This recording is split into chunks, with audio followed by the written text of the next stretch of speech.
Hello बच्चों, स्वागत है एक बार फिर से आप लोगों का अपने YouTube चैनल श्री गुरुकुल में। और आज हम बात करने वाले हैं क्लास 12 के अवकलन के बारे में। बच्चों, आपके चैप्टर का नाम है सातत्य तथा अवकलनीयता। इससे पहले हमने सातत्य को पढ़ लिया और सातत्य से संबंधित एक्सरसाइज भी सॉल्व कर लिया।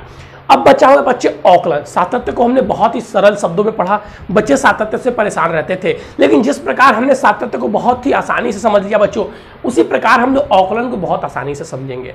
एक बात मैं बता देना चाहूंगा बच्चों कि आप अगर यहाँ से अवकलन से के ये पहला इंट्रोडक्शन लेक्चर है जिसमें मैं आप लोगों को अवकलन समझाऊंगा कि क्या होता है। ऐसे तो आप अवकलज सीमा तथा अवकलज 11th में पढ़ के आए होंगे, लेकिन मैं जानता हूं कि कितने बच्चे पढ़े होंगे और कितने बच्चे नहीं पढ़े होंगे, इसलिए मैं बेसिक से उठाऊंगा और आपको यहाँ पे आज कुछ फॉर्मूले दिए जाएंगे और समय रहेंगे तो एक्सरसाइज 5.2 भी हल करवाई जाएगी। दूसरी बात बच्चों, ये आप लोगों को जो फॉर्मूले बताए जाएंगे या जो अवकलन अभी मैं समझाऊंगा अवकलन क्या होता है, अगर आप इस लेक्चर से अच्छे से नहीं देखते हैं, इसको कंटिन्यू नहीं करते हैं, तो फिर ना देखिए आप अवकलज कर पाएंगे, अवकलनीयता आप नहीं कर पाएंगे। दूसरी बात, नहीं आप आप समाकलन कर पाएंगे, अवकलन समीकरण नहीं कर पाएंगे, समाकलन कुछ नहीं कर पाएंगे, समाकलन के अनुप्रयोग, अवकलन के अनुप्रयोग, अवकलन समीकरण कुछ नहीं कर पाएंगे बच्चों, क्योंकि सब एक दूसरे से संबंधित है और सब इसी से संबंधित है। ठीक है, तो सर क्या होता है अवकलन? अवकलन जो शब्द हम लोग पढ़ते हैं ये क्या होता है सर? इससे पहले आप लोगों ने क्या पढ़ा? अवकलज। आपने क्या पढ़ा? अवकलज। क्लास 11th में हम लोग इसको अवकलज के नाम से पढ़े थे। ठीक है सर। देखिए बच्चों, तो अवकलन क्या है? एक हम लोग अब इसको कैलकुलस कहते हैं। ठीक है, क्या कहते हैं? कैलकुलस। इससे पहले हम लोग जो गणित पढ़ रहे थे वो सारी बीज गणित थी, अब ये कैलकुलस है बच्चों। तो जिन प्रश्नों को हल करने में बीज गणित बहुत डिफिकल्ट कर देता है, जैसे किसी प्रश्न को हल हम कर रहे हैं उसमें बीज गणित बहुत लंबा लेके चल जा रहा है, या कह सकते हैं कि बीज गणित जिन प्रश्नों को हल करने में असफल है उन प्रश्नों को हल करने के लिए अवकलन की उत्पत्ति की गई, यानी कि कैलकुलस की उत्पत्ति की गई। ठीक है, किसी उत्पत्ति की गई, कैलकुलस की उत्पत्ति की गई। जिस प्रश्न को हल करने में बीज गणित परेशान रहता था उसको हम अवकलन की सहायता से बहुत आसानी से कर लेते थे। ठीक है सर। अब क्या होता है अवकलन? तो ध्यान से थोड़ा सा मैं आपको एग्जांपल दे रहा हूं, एक समझने का प्रयास कीजिएगा। आपके पास एक गुब्बारा है, ठीक है, आपके पास एक गुब्बारा है। आप उस गुब्बारे में कुछ हवा पहले से भरा हुआ है, अब आप उसमें और हवा भर रहे हैं, तो आप जिस दर से उसमें हवा भर रहे हैं उसी दर से उसका आयतन भी तो बढ़ता जाएगा, गुब्बारा और बड़ा होता जाएगा। तो जिस दर से आप भर रहे हैं उसी दर से वो भी होगा, हो सकता है ना उसी दर से वो भी हो, जितना आप हवा भरेंगे उतना वो फैलेगा। तो उन्हीं सब प्रकार के प्रश्नों को हल करने के लिए हमने अवकलन की उत्पत्ति की। अगर हम बात करें बच्चों अवकलन की, तो अवकलन होता है अवकलज ज्ञात करने की प्रक्रिया को हम लोग अवकलन कहते हैं। जो अवकलज आपने 11th में पढ़े थे उसी को हमें ज्ञात करना है। तो देखिएगा, हम लोग पढ़ के आए थे अवकलन की अगर हम बात करें तो वास्तव में होता क्या है। ठीक है, तो एक्स में परिवर्तन, दो वस्तु हमारे पास जैसे हैं, जैसे मैंने बताया मुंह से मैं हवा भर रहा हूं, और एक क्या हो रहा है, बैलून में हवा भर रहा है। एक हवा जा रहा है और एक हवा भर रहा है, तो दोनों में परिवर्तन हो रहा है, दोनों की दर है। ठीक है, तो हम लोग जो dy/dx से इसको डिनोट करते हैं, तो सर इसका मतलब क्या होता है? dy/dx। dy/dx का मतलब होता है बच्चों कि y में परिवर्तन बटे x में परिवर्तन। dy/dx का मतलब यही होता है कि y में परिवर्तन बटे x में परिवर्तन, और जो नीचे लिखा होता है उसके सापेक्ष हम निकालते हैं। तो यहां पे हम x के सापेक्ष निकाल रहे हैं। ठीक है, अवकलन हमेशा किसी न किसी चीज की हम सापेक्ष निकालते हैं। जैसे कि मैं बोलूं कि हमारी हवा भरने की दर की सापेक्ष बैलून का आयतन कितने जल्दी बढ़ेगा, किस दर से बढ़ेगा, तो हम किसी न किसी चीज के सापेक्ष निकालते हैं। तो y में परिवर्तन बटे x में परिवर्तन। अब ये जो x में परिवर्तन होता है बच्चों बहुत कम होता है, 0 से अधिक होता है, 0 नहीं होता है, 0 से अधिक होता है, लेकिन बहुत कम होता है। ठीक है सर, यहां तक चीजें हमें समझ में आ गई। तो अगर आपसे कोई पूछ ले कि अवकलन है क्या, तो वास्तव में अगर हम किसी चीज का दर निकाल रहे हैं, क्या निकाल रहे हैं? दर। जैसे मैं बोलूं आपसे कि हम ऐसे दौड़ रहे हैं, तो एक इंस्टेंट पॉइंट पर 5 मिनट बाद मेरी दर क्या थी, मेरी स्पीड क्या थी, इंस्टेंट पॉइंट पर। तो उस जो हम दर को ज्ञात करेंगे एक इंस्टेंट पॉइंट पे, वही दर क्या होता है, अवकलन होता है। वही दर क्या होता है, अवकलन होता है। ठीक है, एक किसी इंस्टेंट पॉइंट पे, जैसे कोई कार 95, 90, 100 की जितने की भी स्पीड से चल रही है, और हमने बोला कि 1 घंटे में इतना ट्रेवल करती, तो हमने बोला अच्छा बताइए 30वें सेकंड पर, 30वें मिनट पर, उसी 30वें मिनट पर उसकी स्पीड क्या थी, वो दर क्या थी, तो हम 30वें मिनट के सापेक्ष उसका अवकलन करेंगे बच्चों। तो वहां पे हम दर निकालते हैं, क्या निकालते हैं, दर निकालते हैं किसी इंस्टेंट पॉइंट पे अवकलन में। तो dy बाई डी एक्स का मतलब क्या होता है sir, dy by d x का मतलब होता है y में परिवर्तन बटे x में परिवर्तन, y में परिवर्तन बटे x में परिवर्तन। ठीक है सर, यानी कि अवकलन का वास्तविक अगर हम लोग मतलब समझे तो किसी चीज का दर निकालना होता है। जहां पर बीजगणित से प्रश्न करना हमें परेशानी देने लगती है, जहां से बीजगणित से प्रश्न हल करना बहुत लंबा जाने लगता है, तो वहां से हम कैलकुलस का उपयोग करना प्रारंभ करते हैं। एक बहुत इंस्ट्रक्टिंग टॉपिक है, अगर आप इसको पढ़ेंगे तो आपको बहुत पढ़ने में मजा आएगा, अगर आप ईमानदारी से पढ़ेंगे तो। ये एक ऐसा टॉपिक है कि अगर आप एक पॉइंट भी स्किप करके आगे बढ़ते जाएंगे तो फिर हो सकता है आपको परेशानी उठाना पड़े बच्चों। तो अब हम इसमें कुछ यूज होने वाले, प्रयोग होने वाले फॉर्मूले लिखेंगे। इसमें हम यूज होने वाले कुछ फॉर्मूले लिखेंगे जिसे आपको भी नोट करना होगा, जिसे आपके भी नोट करना होगा, क्योंकि यही फॉर्मूले आपको काम देंगे, प्रश्न को हल करने में आपकी सहायता करेंगे। तो कौन कौन से फॉर्मूले हैं देखेंगे। देखिए, सबसे पहला फॉर्मूला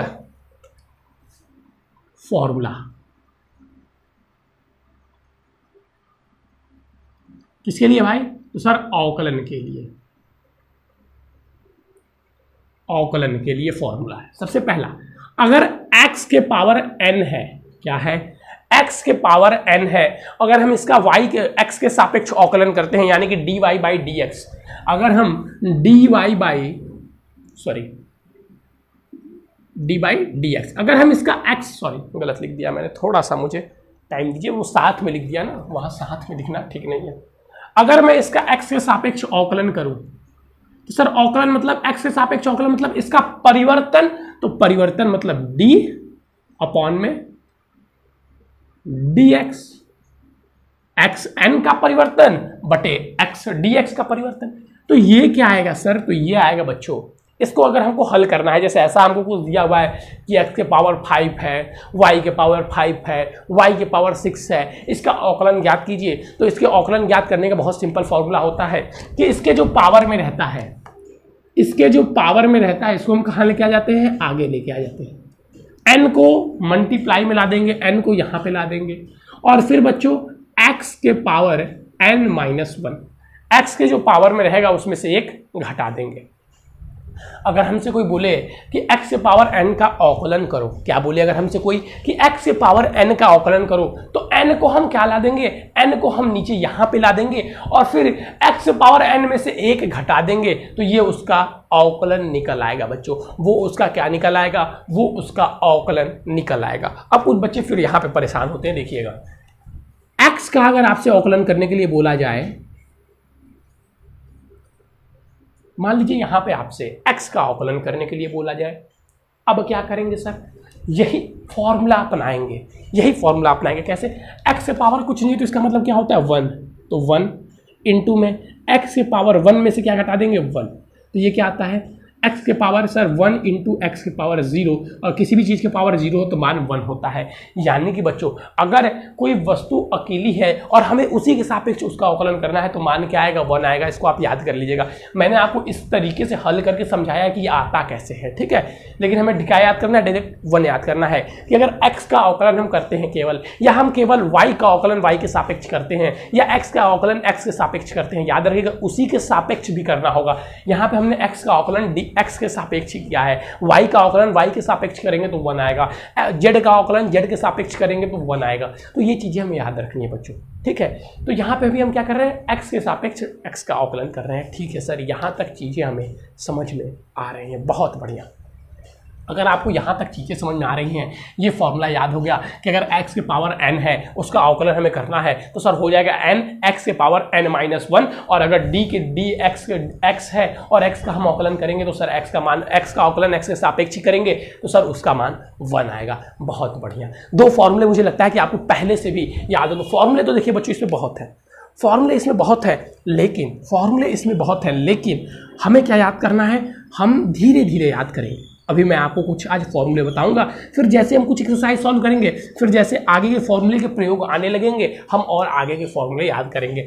अब अगर आपसे दे दिया हो e के पावर x और बोले कि उसका अवकलन कीजिए, e के पावर x का x के सापेक्ष अवकलन कीजिए, अगर आपसे ऐसे कहता है बच्चों, तो इसका अवकलन यही हो जाएगा e के पावर x। याद रखिएगा बच्चों कि e के पावर x का जो अवकलन होता है वो e के पावर x ही होता है। अगर आपसे किसी प्रश्न में बोले कि e के पावर x का अवकलन कीजिए, किसका अवकलन कीजिए, सर e के पावर x का अवकलन कीजिए, तो e के पावर x का अवकलन क्या हो जाएगा, सर e के पावर x का अवकलन e के पावर x ही हो जाएगा।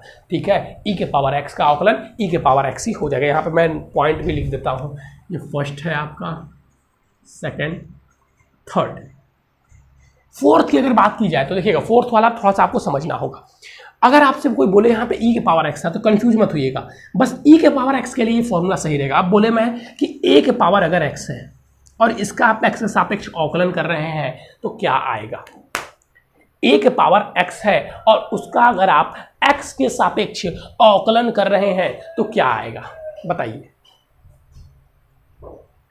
अगर देखिए, अगर e के पावर x है और उसका अवकलन करेंगे तो क्या आएगा, e के पावर x ही। लेकिन अगर यहाँ पे a आ जाता है, याद रखिएगा, अगर यहाँ पे a आ जाता है तो a के पावर x मत लिख दीजिएगा बच्चों। अगर a के पावर x का x के सापेक्ष अवकलन करेंगे तो आएगा a के power x log e a। क्या आएगा सर, a के power x log e a। मैं एक एक पॉइंट आपको पूरी अच्छी तरीके से समझाने का प्रयास कर रहा हूँ बच्चों। a के पावर x रहेगा तो a के power x log e a। ये नहीं कि हमने याद कर लिया कि e के पावर x का अवकलन e के पावर x ही होता है, तो अब b के पावर, अब जैसे यहाँ पे था कि y का y के सापेक्ष अवकलन करेंगे तब भी 1 आएगा, z का z के सापेक्ष अवकलन करेंगे तब भी 1 आएगा। इस e का मान कुछ और होता है बच्चों, लेकिन यहाँ पे मैं आपको अभी नहीं बताऊंगा, आप आगे जाकर इसको बहुत डिटेल से पढ़ेंगे। क्लास 12th में अभी आपको उतना डिटेल से नहीं बताना है, लेकिन ये समझ लीजिए कि बस e के पावर x रहेगा तभी x e के पावर x होगा। अगर b के पावर x कर दिया तब भी यही फॉर्मूला लगेगा, c के पावर x कर दिया तब भी यही फॉर्मूला लगेगा। ये बस केवल e के पावर x के लिए ही सत्य होगा। लिख देता हूं मैं यहाँ पे, ये बस केवल e के पावर x के लिए सत्य है, क्योंकि e का मान यहाँ पर कुछ जो अलग होता है बच्चों, वो आप लोग आगे जाके पढ़ेंगे। और अगर किसी और पावर के और किसी की चीज़ के पावर x देता है तो उसके लिए ये वाले फॉर्मूले का यूज करेंगे। अगर और किसी चीज़ के पावर x देता है तो उसके लिए इस वाले फॉर्मूले का प्रयोग करेंगे। ठीक है, और किसी फॉर्मूले का प्रयोग करेंगे तो मुझे लगता है यहाँ तक आप लोगों को चीज़ें समझ में आ गई होंगी, यहाँ तक कोई कन्फ्यूजन नहीं होगी बच्चों। ठीक है सर, अब अगर फिफ्थ की बात की जाए, अगर आपको ऐसे दे दें कि आप log e x का अवकलन कीजिए, x के सापेक्ष log x का अवकलन कीजिए जिसके बेस में e हो, इसको भी ध्यान रखिएगा। log x का अवकलन कीजिए जिसके बेस में e है, तो उसका अवकलन करने पर क्या आएगा, तो उसका अवकलन करने पर बच्चों आप डायरेक्ट लिख सकते हैं सर, आएगा 1/x। इसका अवकलन करने पे क्या आएगा, आपको दिखाई दे रहा है क्लियर ना, यस सर, क्लियर दिखाई दे रहा है। चलिए, तो उसका अवकलन करने पे क्या आएगा, उसका अवकलन करने पे क्या आएगा सर, 1/x आएगा। उसका अवकलन करने पे क्या आएगा, 1/x आएगा। कब log x का हम अवकलन करते हैं, जब उसके बेस में e है तब उसका अवकलन करने पे 1/x आता है। लेकिन बच्चों अगर इसी फॉर्मूले को मैं इस प्रकार लिख दूं कि आप इसका x के सापेक्ष ही अवकलन कीजिए, log x का ही कीजिए, लेकिन उसके बेस में अगर a आ जाए, a का मतलब बच्चों यहाँ पे b भी हो सकता है, z e f g h कुछ भी हो सकता है, ई को छोड़कर बस ई रहेगा तो ये फॉर्मूला लगेगा। अगर बेस में कुछ ऐसे कोई भी अल्फाबेट हो और उसका हमें अवकलन करना है, लॉग और उसके बेस में ए हो और एक्स हो, तब सर इसका अवकलन क्या आएगा, इसका अवकलन आ जाएगा बच्चों 1/x लॉग ए ई। 1/x बेस में ए और ई, ये आपका फॉर्मूला है बच्चों, ये आपका फॉर्मूला है, ये आपका फॉर्मूला है। किसी सिंगल सेट की मैं बात करूं, जैसे मतलब कोई नंबर है तो उसका अवकलन करने के लिए, जैसे अगर मैं e के पावर अगर 5 दिया रहेगा और बोलेगा उसका अवकलन कीजिए, तो e के पावर 5 का अवकलन क्या आएगा सर, e के पावर 5 ही आएगा। यहाँ पे अगर दिया जाएगा x से पावर n, तो अगर देखिए आप जितना प्रैक्टिस करेंगे ये चीज़ें आपके लिए आसान हो जाएंगी, भी देखने के लिए रहा है, फिर आपके दिमाग में फिट हो जाएंगे। x से पावर n, अगर आपको दिया हुआ है x से पावर 5, आप उसका आकलन करेंगे तो क्या हो जाएगा सर 5x से पावर 4। x से पावर 5 दिया हुआ तो सर 5 यहाँ पे आ गया, और फिर क्या बचा सर x से पावर 5 में से 1 घटा देंगे तो सर x से पावर 4 बचेगा, तो 5 × x से पावर 4। इस प्रकार से प्रश्न को हल करते हैं। ठीक है सर, चीज़ें समझ में आ गई। अब ये तो सिंगल वर्ड के लिए था, चाहे e की पावर x आ जाए, चाहे x से पावर 5 आ जाए, चाहे x से पावर 3 आ जाए, मतलब एक वर्ड ही है। अगर अब ऐसे दे दे कि x से पावर 5 प्लस x की पावर d, जैसे हम जिसको बोलते हैं, इसको हम जिस टाइप, ये जो टाइप है इसको हम बोलते हैं y इक्वल टू में u प्लस v। अब यहाँ पे u हो सकता है आपका x स्क्वायर हो सकता है, v आपका x से पावर 5 हो सकता है, मतलब यहाँ पे x स्क्वायर भी और यहाँ पे x से पावर 5 भी है। सर तब इसको कैसे हल करते हैं, तो इसको सिंपली उसी प्रकार से हल करेंगे। इसका अवकलन देखिए dy बाई डी एक्स, इसका y के सापेक्ष अवकलन, और du by d x plus dv by d x. ठीक है, ये हल करने का फॉर्मूला होता है, मतलब सिंपली एक एक का आकलन करते जाते हैं उस फॉर्मूले के हिसाब से। देखिए अभी अगर आपको यहाँ पे कुछ समस्याएं हो रही होंगी तो हो सकती हैं कि अभी आपको थोड़ा सा इसको समझने में समस्याएं हो रही होंगी, मैं मानता हूँ, लेकिन अभी मेरे साथ इसको नोट करते जाइएगा। ये चीज़ समझ में आ गई है, जब इसको आप क्वेश्चन पे पुटअप मैं करूँगा, जब दिखाऊंगा तब आपको चीज़ें ज़्यादा क्लियर होती जाएंगे, लेकिन आप इसको नोट नहीं किए रहेंगे तो फिर आपको उसको दोबारा देखने में समस्याएं होंगी। तो ये अगर ऐसा रहेगा प्लस u प्लस v है तब ऐसा करेंगे। ठीक है, ये 7वां लिख लीजिएगा। 8वां, अगर आपको दिया हुआ y equal to u minus v, तब क्या करेंगे सर, तब भी यही फॉर्मूला लगेगा, बस माइनस हो जाएगा dy by d x, D you by d x minus में dv बाई डी एक्स। अब देखिए परिवर्तन कहाँ से होता है, परिवर्तन यहाँ से होता है, ये 9th वाले से। 9th वाला आपका दिया है y equal to u into में v, क्या दिया हुआ है sir, y equal to u into में v, यानी कि मल्टीप्लाई करके दिया हुआ है। यहाँ पे u v मल्टीप्लाई में, अब u x स्क्वायर हो सकता है और v भी x स्क्वायर हो सकता है, u भी दोनों क्या हो सकता है x स्क्वायर हो सकता है, उसमें कोई आपत्ति हम नहीं कर सकती, उसमें नहीं हो सकता है। ठीक है, दोनों x स्क्वायर हो सकता है, लेकिन अगर u इंटू वी दिया हुआ है तब कैसे करेंगे सर, तो देखिए अब कैसे करते हैं, ये dy बाई डी एक्स हो जाएगा। फिर अब एक बार हम u को रखते हैं और v का आकलन करते हैं, u को उसी तरह रखेंगे, u का आकलन नहीं करेंगे, फिर हम करेंगे dv बाई डी एक्स। ठीक है, प्लस फिर अब हम किसका आकलन करते हैं, फिर अब हम v को इसी प्रकार रखेंगे इंटू में और u का आकलन करेंगे। ये होता है माइनस वाले के लिए बच्चों, सॉरी मल्टीप्लाई के लिए। ये किसके लिए होता है सर, ये होता है मल्टीप्लाई के लिए।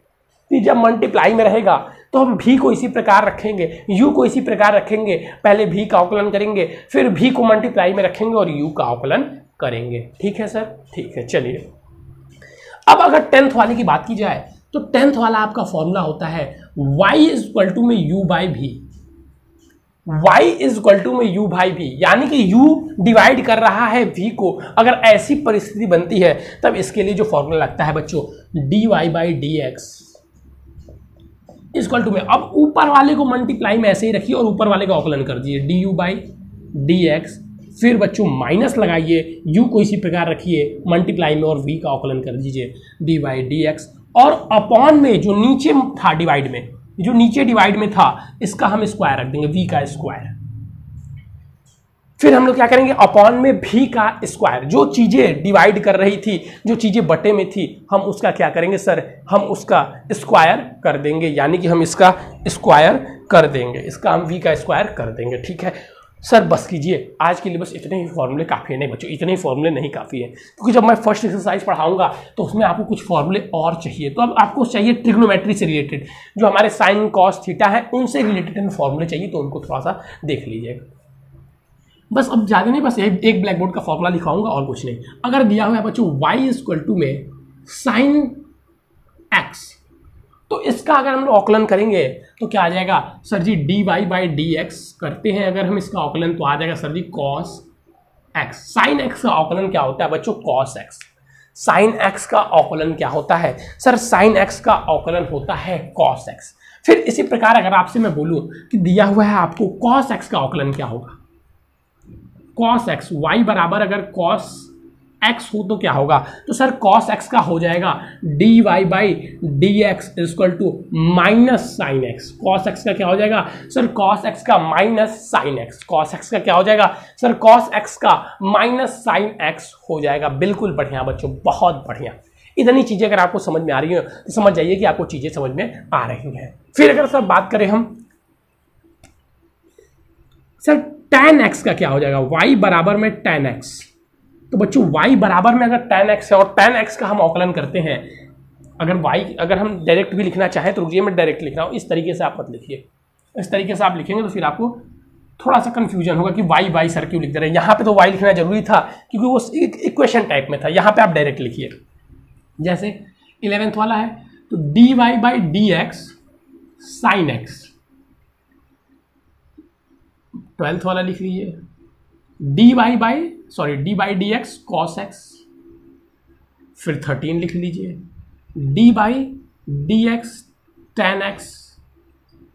14 लिख लीजिए d by d x sec x. 15 लिख लीजिए d by d x cot x. और एक लास्ट लिख लीजिए 16 वाला d by d x cosec x. बस इतने फॉर्मूले आपको 2-3 एक्सरसाइज तक काम देंगे बच्चों। जो फॉर्मूले मैं लिखवा रहा हूं ये आपको 2-3 एक्सरसाइज तक अब काम देने वाले हैं। तो देखिएगा, साइन एक्स का करेंगे तो मैंने अभी आपको बताया सर कॉस एक्स होता है, और कॉस एक्स का करेंगे अवकलन तो क्या होगा sir, minus sine x. Cos x का minus sine x. Tan x का करेंगे सर तो टेन एक्स का होता है sec square x. Tan x का होता है सेक स्क्वायर एक्स। और अगर सेक एक्स का करते हैं तो होता है sec x tan x. Sec x tan x. फिर अगर कॉट एक्स का करते हैं बच्चों तो माइनस कोसेक स्क्वायर एक्स। और वहीं कोसेक का करते हैं तो minus cosec x cot x. ये फॉर्मूले आपको आज मैं दे रहा हूं। इतने फॉर्मूले आपको कम से कम याद होने चाहिए, तभी हम लोग एक्सरसाइज 5.2 यानी कि अवकलन का पहला एक्सरसाइज सॉल्व कर पाएंगे बच्चों। अब मैं आपको, अगर आप चाहे तो मैं 1-2 क्वेश्चन आपको करके यहाँ पे दिखा रहा हूँ। देखिए जैसे यहीं पे दिखा रहा हूँ, ये आप नोट कर लिए होंगे। तो जैसे मान लीजिए हमको दिया हुआ है x की पावर 5 का अवकलन कीजिए, तो क्या हो जाएगा सर, x की पावर 5 का अवकलन करेंगे हम तो सर हो जाएगा 5x की पावर 5 माइनस 1 यानी कि 5x की पावर 4। इसी प्रकार हमको मान लीजिए दे दीजिए x की पावर 7 दे दे, इसका अवकलन कीजिए तो हम यहाँ पे सर डायरेक्ट लिख सकते हैं 7 आ जाएगा नीचे और x में से 1 घटा दीजिए यानी कि सर 7x की पावर 6। इस प्रकार हम अवकलन करते हैं, ठीक है सर। फिर अगर यहाँ पे देखिए, अगर आपको दे दे कि e के पावर 2e के पावर x का अवकलन कीजिए तो क्या हो जाएगा सर, 2e के पावर x का अवकलन। देखिए ये जो कांस्टेंट है इस पे आपको समस्या टाइम देने की जरूरत नहीं है, 2 को इसी तरह लिख दीजिए और e के पावर x का अवकलन क्या होता है सर, e के पावर x। तो ये हो जाएगा इसका अवकलन 2e के पावर x ही हो जाएगा, 2e के पावर x ही हो जाएगा। अब मैं आपसे बोलूँ कि अगर y का y के सापेक्ष अवकलन कीजिए तो क्या हो जाएगा, y का y के सापेक्ष अवकलन तो हम क्या लिख देंगे, dy by dy equal to, sorry dy by dy equal to में 1, क्योंकि किसी भी चीज़ का उसी के सापेक्ष अवकलन करेंगे तो क्या आएगा, 1 आएगा। तो अब मैं इसको इरेज कर दे रहा हूँ ताकि जो बच्चे स्क्रीनशॉट लेना चाहेंगे वो क्लियरिटी से अपना ले पाएंगे। इसको बच्चों अच्छे से नोट कर लीजिएगा फॉर्मूले को, फॉर्मूला बहुत काम देगा। और अगर आप लोग यहाँ से ABCD अगर अवकलन का नहीं पढ़ते हैं तो फिर अगर आपको समस्या होगी तो फिर उसमें मैं भी आपकी कोई सहायता नहीं कर पाऊंगा बच्चों। आपको फिर से पूरा पीछे से कुछ देखना पड़ेगा क्योंकि इसमें कुछ ऐसा ट्रिक नहीं है। फॉर्मूले तो आपको याद करने पड़ेंगे, हाँ मैं आपको आसानी से क्वेश्चन समझाने का बहुत प्रयास करूंगा, ठीक है। तो चलिए बच्चों इस चैप्टर को प्लीज पढ़िए बच्चों। अगर आपने कोई बच्चे अगर कुछ पढ़ना चाहते हैं कि बस पास हो जाए तो अगर आप इसको भी पढ़ लेते हैं ना, 46 नंबर का जो कि आपके पेपर में आता है, बस कैलकुलस ये आपके पेपर में 46 नंबर वैल्यू रखता है बच्चे, तो बहुत इंपॉर्टेंट है, आप समझ सकते हैं। 46, ध्यान से सुन लीजिए, 46 नंबर का आता है सिर्फ कैलकुलस से बच्चों, ठीक है। अब बहुत लंबा सीरीज ये चलने वाला है। चलिए तो आज के लिए बच्चों बस इतना ही। Thank you, have a nice day. इस फॉर्मूले को कॉपी में नोट कर लीजिए एक जगह। एक कैलकुलस के लिए प्लीज़ बच्चों कॉपी बना लीजिए अपनी, उसमें जो जो फॉर्मूले आपको मिलेंगे उसको चैप्टर वाइज, एक्सरसाइज वाइज जो भी चीज़ आप सीखते हैं उसको नोट करते जाइए ताकि आपको बाद में रिविजन करने में आसानी हो। आज के लिए बच्चों बस इतना ही। Thank you, have a nice day.